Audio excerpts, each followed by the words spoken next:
जो कहते ना कि बस बच्चे पाल लो जी, अपना गृहस्थ धर्म निभा लो, यही इसी से मुक्ति हो जाती है। किसी की मुक्ति नहीं होती है, भूल जाओ। गृहस्थ धर्म क्या है कि तुम इस दुनिया में आए हो, ठीक है, तुमने दुनियादारी बना ली, एक से भले दो शादी कर ली, दो से भले चार, दो बच्चे हो गए, चार से भले छः और हो गए दो पोते। इससे एक जीवन तो तुम्हारा निकल जाएगा बड़ी आराम से। लेकिन कोई कहे कि तुम्हारा जीवन सफल हो जाएगा, तो सफल नहीं होगा। जीवन को सफल करने के लिए क्या करना है? हमें उस चीज़ को प्राप्त करना है जिससे हमारा आवागमन खत्म हो जाए। और वो क्या चीज़ है? वो है हमारा सत्य स्वरूप, जिसे हम परम आत्मा भी कहते हैं। और ये क्या है? हमारा जीव स्वरूप, जिसे हम अज्ञानी जीवात्मा भी कहते हैं। तो जीव अज्ञान दृष्टि में है और पीव ज्ञान दृष्टि में है। जीव बंधन में है और पीव निर्बंध है। तो कहते हैं बहु बंधन में बांधिया एक बेचारा जीव, और केवल छूटे आपने जो न छुड़ाए पीव।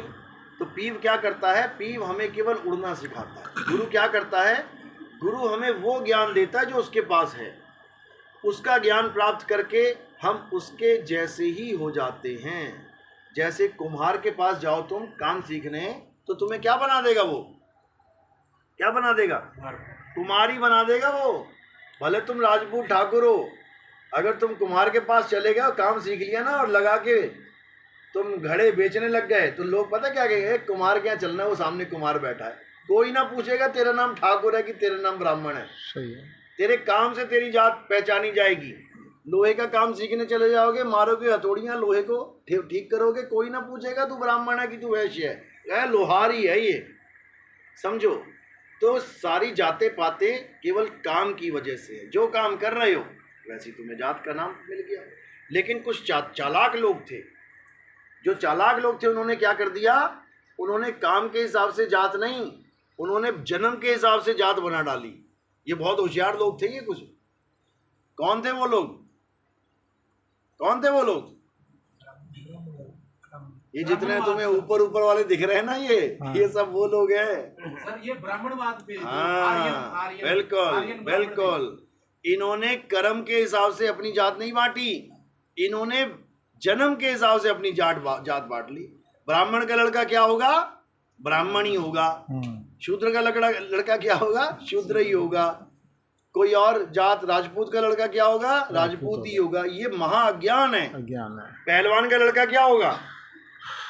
डॉक्टर भी बन सकता है, इंजीनियर भी बन सकता है, कहो कुछ भी ना करे, नशेड़ी भी बन सकता है। बाप पहलवान और बच्चा नशे से परेशान, क्या करोगे? अध्यापक का बच्चा क्या बनेगा? अध्यापक का लड़का क्या अध्यापक बन जाएगा, बहुत बढ़िया। फौजी का लड़का क्या बनेगा? कुछ भी बन सकता है, उसके कर्मों के आधार पे है। लेकिन चालाकी क्या खेली गई? ब्राह्मण का लड़का ब्राह्मण होगा, क्षत्रिय का लड़का क्षत्रिय होगा, शूद्र का लड़का शूद्र होगा। क्यों? क्योंकि हमारी गद्दी ना हथिया लें। पता लगा चमारों में से कोई निकल आया महाज्ञानी, पता लगा हमारे ऊपर बैठ गया आके गद्दी पे, तो क्या कर दिया कि चमार का लड़का चमार ही होगा, हरिजन का हरिजन ही होगा, राजपूत का खेल ही खत्म कर दिया। इतना तगड़ा षड्यंत्र है ये, ऐसा बिल्कुल नहीं होता। अरे यहाँ ब्राह्मण का पोते का लड़का राक्षस बन गया। ब्रह्मा जी ब्राह्मण कहलाते ना, ब्रह्मा जी के पोते का लड़का कौन था? रावण। बताओ रावण कैसे बन गया? राक्षस कैसे हो गया ये?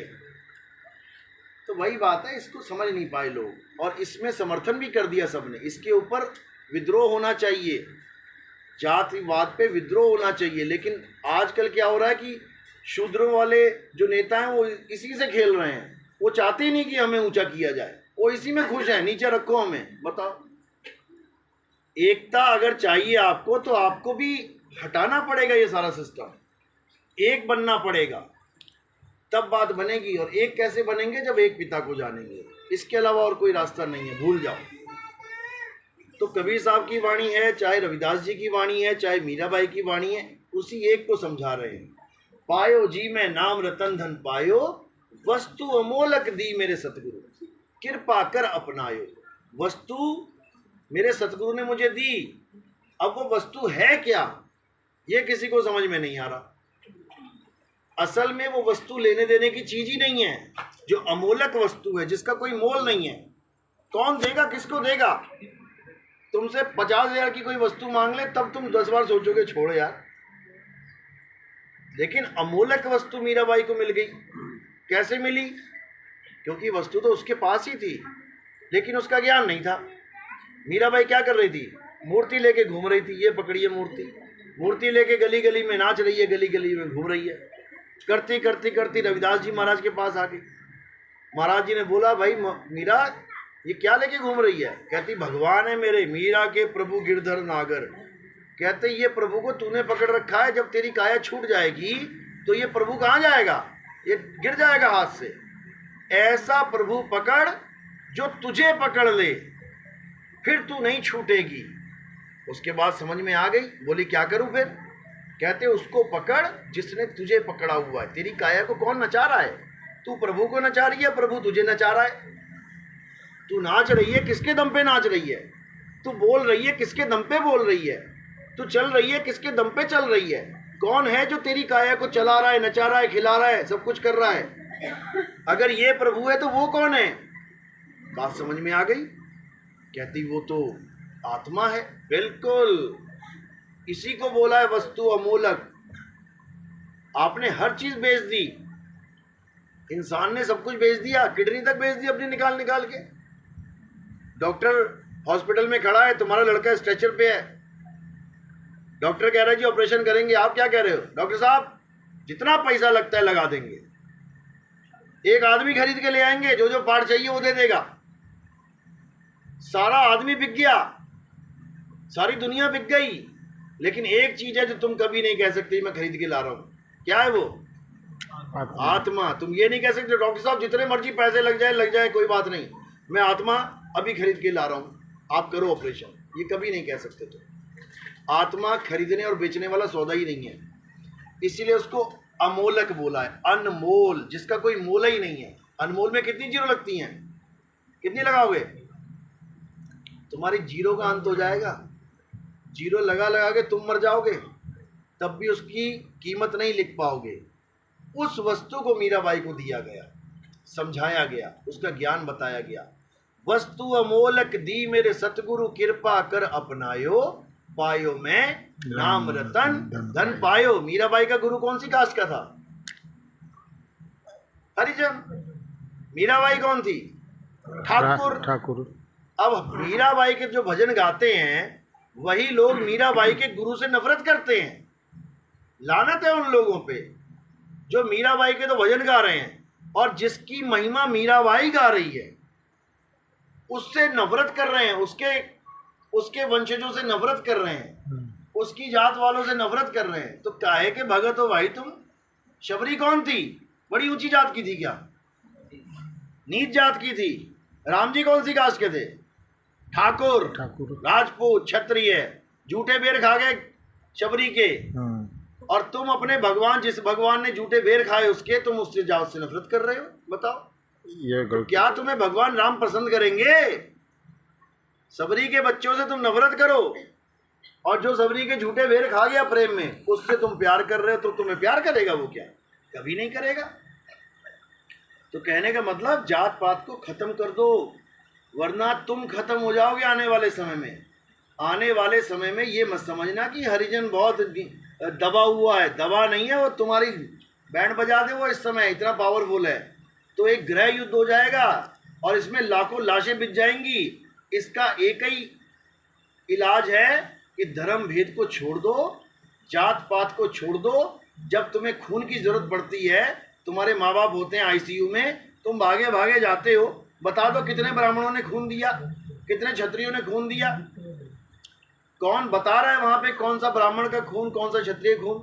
तुम केवल टारगेट करते हो तत्व पे। तत्व उठाया, पैसा पकड़ाया और भाग के आ गए। एक बार ना पूछा ये किसका खून है, किसकी नसों में से बहता हुआ निकाल लिया। एक बार ना पूछा। पूछो तो सही। तुम तो ऐसे लोग हो कि हाथ लग जाए तो गंगा स्नान करना पड़ जाता है तुम्हें। तुम तो ऐसे लोग हो, तो जो खून अंदर दौड़ेगा उसके बारे में भी तो पूछ लो। किसने दिया है, उसका नाम क्या है, उसका सरनेम क्या है, उसकी जात क्या है, गांव क्या है, क्यों नहीं पूछते? फिर तो कहते डॉक्टर साहब बस एक बोतल दे दो, बहुत बहुत धन्यवाद, कहीं से भी मिल जाए, कहीं से भी। फिर तुम्हारी जात पात पता नहीं कहाँ चली जाती है भाई। तो ये सब फालतू की बातें हैं। अब जात भेद इससे ऊपर उठना है और हमने एक परमात्मा को जानना है, जिस एक परमात्मा ने सबका भरण पोषण कर रहा है, वो सबको रोटी दे रहा है, सबको पेट भर के खाना दे रहा है, सबको चेतना दे रहा है। तुम्हारी चेतना उसका अंश है। जो तुम्हारी चेतना है वही जीव है। किसका अंश है? उस परमात्मा का अंश है। ईश्वर अंश जीव अविनाशी। अब तुमने अपने आप को जीव समझना है। जीव की कोई जात नहीं होती। जिस दिन तुम अपने आप को जीव समझ लोगे, कोई जाति नहीं है। बस एक ही काम रह जाता है, जीव को वापस घुमा के पीव में लगा दे, और कोई काम नहीं है तुम्हें। भूल जाओ कि तुम किस जात के हो, किस धर्म के हो, कुछ भी नहीं। अगर मानना ही है तो अपने आप को मानव मानो, वो भी कितने समय के लिए? जितने समय के लिए मनुष्य चोला मिल गया। इसके बाद अगर कुत्ता बिल्ली बन गया तो थोड़ी नहीं मनुष्य मानोगे अपने आप को। तो आज अगर कुछ मानना ही है, भले तुम अपने आप को ना पहचान पाओ, मानना ही है तो अपने आप को मनुष्य मानो, मानव मानो। और धर्म क्या हो गया मनुष्य का, मानव का? मानवता।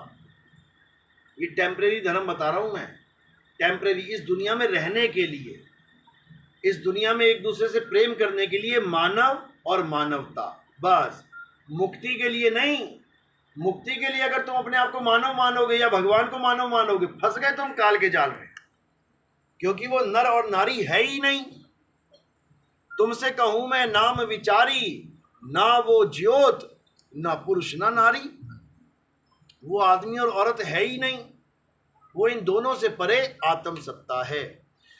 और उसका ज्ञान कौन प्राप्त करेगा? जीव, जो बंधन में पड़ा हुआ है। तो अब क्या करना है? अब तीनों को जान लेना है। तीन कौन है? जीव, शिव, पीव। जब तक जीव को सद्भक्ति नहीं मिलती तब तक वो जीव अवस्था में रहेगा भक्ति करने के बाद भी। कहते जीव शिव सब प्रगटे, वह ठाकुर वह दास, कबीर और जाने नहीं, एक राम नाम की आस। तीनों अवस्थाओं का ज्ञान एक ही दोहे में करवा दिया साहब ने। जीव शिव सब प्रगटे। जीव कौन है? जो भक्ति कर रहा है। शिव कौन है? जो भक्ति करवा रहा है, भगवान बने बैठे हैं। जीव शिव सब प्रगटे, वह ठाकुर वह दास, लेकिन कबीर और जाने, इनको नहीं जानता कबीर। कबीर और जाने नहीं, एक राम नाम की आस। अब ये राम नाम क्या है? इसको पीव कहते हैं। पीव। जग में जीव अनंत न जाने पीव को, बहुत कहा समझाए 84 के जीव को। समझा समझा के थक गए, लेकिन समझ में नहीं आया। लेकिन अब मालिक की दया है कि एक एक बच्चा समझ रहा है, और धीरे धीरे धीरे एक ऐसा पथ चल पड़ेगा, एक ऐसा रास्ता मिलेगा लोगों को कि सब इसी में आएंगे। ये नितिन दास का कथन नहीं है, ये नितिन दास नहीं बोल रहा है, ये संत बोल के जा चुके हैं, ये समझा के जा चुके हैं। कबीर साहब कह रहे हैं 12 पंथ काल फुरमाना, भूले जीव न जाए ठिकाना, 13वें पंथ हम ही चले आए, सब पंथ मेट के एक पंथ चलाए। बोल के गए। यही और संतों ने बोला, जब आएगा भीषम बीसा, ना रहेगा ईसा, ना रहेगा मूसा, राज करेगा जगदीशा। बोल के गए हैं। ईसा मूसा क्यों बोला? क्योंकि ये सारे पंथा पंथी खत्म हो जाएंगे, ये सब जागेंगे। ईसा और मूसा के पीछे नहीं लगना है। ईसा और मूसा जिसके पीछे लगे थे उसके पीछे लगना है। समझो, रविदास जी और कबीर साहब के पीछे नहीं लगना है। रविदास जी और कबीर साहब जिसके पीछे लगे हैं उसके पीछे लगना है। किसके पीछे लगे हैं? वो उस अचल आत्मा के पीछे लगे हैं। अचल आत्मा, जीवात्मा नहीं, अचल आत्मा। कृष्ण जी किसके पीछे लगे हैं? किसकी महिमा गा रहे हैं? अध्याय 2 24वां श्लोक पढ़ो। हे अर्जुन, आत्मा अजन्मा है, नित्य है, शाश्वत है। आत्मा अचल है। क्यों बोल दिया अचल? अगर आत्मा अचल है तो 84 लाख योनियों में कौन जा रहा है, कौन आ रहा है? पूछो जरा इन ब्राह्मणों से, लगे पता कितने ज्ञानी हैं। अचल का मतलब होता है जो चल नहीं सकता, जो रुका हुआ है, स्थिर है, सदा एक जगह रहने वाला। इसी को बुल्ले शाह कह रहे हैं। बुल्ला शाह खड़ा है कौन? बाकी सब चल रहे हैं। ये खड़ा कौन है? खड़ा यानी रुका हुआ कौन है? ये हिल नहीं रहा वो कौन है? वही है अचल परमात्मा, उसी को जानना है। तो कबीर साहब कौन है? कबीर साहब नौतम सूरत है, जो अचल परमात्मा से आते हैं हमें ज्ञान देने के लिए, और अचल परमात्मा में ही समा जाते हैं ज्ञान देने के बाद। इसी को वो कह रहे हैं कि मैं तो आ रहा हूं और जा रहा हूं, लेकिन जो हमारा पीव है वो आता जाता नहीं है। आवे ना जावे, जन्मे ना मरे, सो निज पीव हमारा हो। ये कबीर साहब का भजन है, समझ लो। लेकिन लोग इस बात को समझ नहीं पाते, इन्होंने कबीर साहब को ही परमात्मा बना दिया। अरे वो आ रहे हैं जा रहे हैं भाई, आने जाने वाली चीज, कोई चीज हिल रही है, तुम उसमें स्थिर कैसे हो? खुद ही स्थिर नहीं है तो कैसे स्थिर होगे? इसीलिए कबीर साहब ने कभी भी नहीं कहा कि मेरी कोई फोटो, मेरा कोई कैलेंडर, उसकी अगरबत्ती करो, धूप अगरबत्ती, उसको पूजो, कभी नहीं। उन्होंने क्या कहा कि संत हमारी आत्मा, हम संतन के जीव, संतन हम में रमी रहे, जीव माखन में घीव। हमारे यहाँ जो आरती करवाई जाती है वो किसी काया माया की आरती नहीं है, किसी गलतफहमी में मत रहना। जो अज्ञानी जीव है उसको यही लगता है देखो जी काया पुजवा रहा है।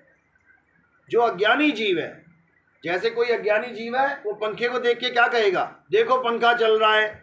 और जो ज्ञानी जीव है वो क्या कहेगा? करंट पंखा चला रहा है। दोनों में फर्क है। पंखा चल रहा है यानी पंखा खुद से चल रहा है, ये जो तुम्हें पर दिख रहे हैं खुद से चल रहे हैं। और करंट पंखे को चला रहा है, इसका मतलब ये खुद नहीं चल रहा है, चलाने वाला कोई और है। इसी प्रकार जो हमारे यहाँ आरती होती है वो काया की आरती नहीं होती है। किसकी आरती हो रही है? जो काया को चला रहा है, जो सत्संग समझा रहा है। ये काया नहीं समझा रही है, ये मुंह खुल भले रहा है लेकिन बोल कोई और रहा है। समझो, अभी ये स्पीकर बोल रहा था तो लग रहा था कि स्पीकर ही बोल रहा है, लो खराब हो गया। अब क्या करें इसका? जो कि बोलने वाला स्पीकर से परे बैठा है। इसी प्रकार जैसे ये रुक गया, ये काया भी रुक जाएगी, लेकिन बोलने वाला सदा बोलता रहेगा। चाम के महल में बोलता राम है, तू राम और चाम को चीन भाई। चाम को राम मत समझ लेना कि अगरबत्ती घुमाने लग गया चाम के आगे। तो ये चाम वाला खेल हमारे पास नहीं है, हमारे पास राम वाला खेल है। और जो राम नाम की लूट है, लूटना चाहता है तो अच्छी बात है, लेकिन राम नाम की लूट वो नहीं है जो दुनिया समझ बैठी है 52 अक्षर वाली। वो राम नाम की लूट नहीं है। राम नाम की लूट है आत्मज्ञान की लूट। आत्मज्ञान को लूटो। साईं समझा रहे हैं, कह रहे जल में मीन प्यासी, मोहे देखत आवे हांसी। आत्म ज्ञान बिना नर भटके। तो किसकी लूट है? आत्म ज्ञान की। आत्म ज्ञान की लूट है, ये मंत्र ज्ञान की लूट नहीं है। मंत्र ज्ञान के लिए तुम्हें गुरु बनाने की जरूरत ही नहीं है। राम राम राम तुम्हें घर में बैठे पता है, जपते रहो राम राम, आ जाएगा राम। गुरु बनाने की क्या जरूरत है? गुरु नाम नहीं रटवाता, गुरु ज्ञान समझाता है, गुरु ज्ञान देता है। किसी भी गुरु के पास चले जाओ, तुम्हें कुछ ना कुछ ज्ञान देगा जिससे तुम्हारी समझ बढ़ेगी, तुम्हारी जागृति होगी। लेकिन लोगों ने क्या बना दिया? गुरु नाम देता है। अरे मेरे गुरु से नाम ले ले। क्या देता है वो? वाहेगुरु देता है। नहीं नहीं, मेरा मन नहीं करता वाहेगुरु को, और कोई बताए, हिंदुओं में बताए। अरे वो वृंदावन वाला बाबा है, वो राधे राधे, हाँ ये ठीक है, वहाँ चला गया राधे राधे जपने। बताओ, अरे राधे राधे 2 अक्षर है, राधे, उसमें क्या ज्ञान होगा तुम्हें? अक्षर जपने से कभी ज्ञान होता है क्या? अक्षर जपने से ज्ञान नहीं होता। ज्ञान किससे होता है? आत्मा का भेद प्राप्त करने से ज्ञान होता है। कौन सा ज्ञान? आत्म ज्ञान। आत्म ज्ञान बोला गया है, मंत्र ज्ञान नहीं बोला, मंत्र जाप बोला गया है। मंत्र जाप अलग है, आत्म ज्ञान अलग है। मंत्र जपने के बाद तुम्हें कभी नहीं पता लग सकता कि तुम आत्मा हो। तुम्हारा सारा ध्यान कहाँ जाएगा? मंत्रों में, अक्षरों में। आत्म ज्ञान प्राप्त करने के बाद तुम्हें यह बोध हो जाएगा कि तुम शरीर नहीं, तुम आत्मा हो। रविदास जी महाराज शरीर नहीं है, आदमी नहीं है। मीराबाई औरत नहीं है। राम जी आदमी नहीं है। कृष्ण जी आदमी नहीं है। सीता माता औरत नहीं है। कहने को माता लग रही है, क्यों? काया औरत वाली धारण कर ली है। किसने? मालिक के जीव ने।